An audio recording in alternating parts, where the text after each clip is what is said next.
on the edge of their seats. The first address on the last day of the Local Government New Zealand conference featured Chief of the Defence Force Lieutenant General Tim Keating. He says being the head of the armed forces in New Zealand is quite similar to local government. Oh, it's quite a wonderful occasion for me to actually get out there and tell the New Zealand Defence story, which has an irony in a way because it's New Zealand's story.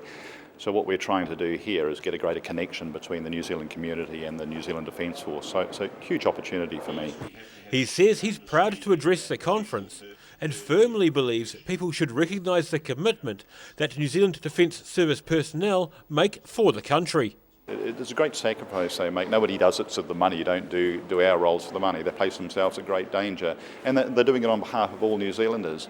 Look, I could say it from a Defence Force perspective, but I think there are many people who serve the community, and sometimes New Zealanders, we sort of shy away with that sort of sense of humility.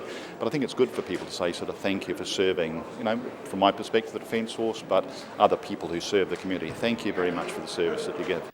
Dunedin City Council Chief Executive Sue Bidrose says having the conference in the city has been a great way to show off what's happening locally to other council staff from around the country. It's really nice to have an opportunity to show off this extraordinary city, and I've had person after person after person come and say how much they've loved being here. The brisk cold outside reminds them of the Dunedin winter, but the beauty of the city has just struck so many mayors and chief executives and senior staff, senior politicians from around the country.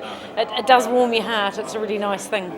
The two-day local government conference is due to wrap up, with delegates off home to share what they've learnt. Daryl Baser, 39 Dunedin News.